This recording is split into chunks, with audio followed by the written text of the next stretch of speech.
Muslim pa yun. Kabayan pa kasi Pilipino. Maranaw pa. Imbis na ako nga rin pagtakpan niya or yung para intindihin niya ako or pagsabihan niya ako ng face to face ay one-on-one. Pinulgar niya lahat na yung parang pwede mo na makausapin yung tao na mabuti. Tsaka alam mo, wala namang taong bobo. Ang malas ko lang kasi doon ako napunta. Hindi pa ako narurutin nang wala akong idea. Alam mo yung pag may nagawa ka kasalanan, hindi ka makatingin sa mata ng ibang tao kasi natatakot ka baka tanungin kanila, nahihiya ka. Ang nag-comfort lang talaga sa akin is isang Pilipina na ano siya, balik Islam, si Ate Aisha, binubuli din siya nung lagi. Tapos siya lang yung nag-comfort sa akin na parang, bunso, okay lang yan, dilipas din yung pinag-uusapan kanila, chinichismis kanila na ganito masasama, dilipas din. Tapos habang sinasabi nila yun, iyak na iyak ako. Kasi yung pigil na yung iyak ko kasi syempre parang gusto ko na umuwi, gusto ko makita si Ina, si Ama, ayoko na magsabi yung mga ganun. Iyak ako na iyak. Tapos siya pang na-comfort sa akin is Saudi siya, sa reception siya nag-work, ang pangalan niya Hessa. So, kinalaunan, malalim yung term.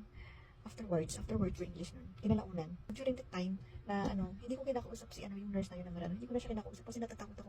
Pag nagkakasalubong kami, kunwari pag may kasama siya, tapos kakausapin niya ako, ganun. Tapos hindi ko siya kinakausap kasi natatakot ako, tapos nahihiya pa ako. Naging lang kami, naging medyo close na kami kasi kinasal siya. Mid-40s na kasi siya nung kinasal siya. Siyempre usap-usapan doon kasi ang tagal niyang naging dalaga. One time, yung asawa niya pumupunta doon. Eh siyempre, ako lang yung maranaw doon at saka yung asawa niya. So, bigla kami nakita. Sabi ko, sir, okay na po yun. Hindi ko alam kasama yun. Sabi ko, sir, ano yung sa inyo? Okay na po yun sa inyo. Siyempre, alam ko naman nakabayan yun kasi tsura pa lang.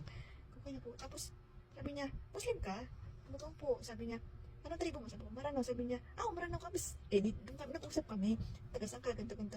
Sabi niya, asawa ko si ganito. Sabi ko, si ate, asawa pala, ganito. Ikaw pala yung asawa na. So, nag-usap kami. Doon pa lang kami naging close ni yung si madam, yung asawa na yung kasama ko sa work. Kasi siguro yung asawa niya na lalaki, na kwento niya ako. Mas una pa kami naging close kaysa doon sa katrabaho ng 10 months. Nakwento niya na, may Maranaw pala kayong kasama doon, ganito.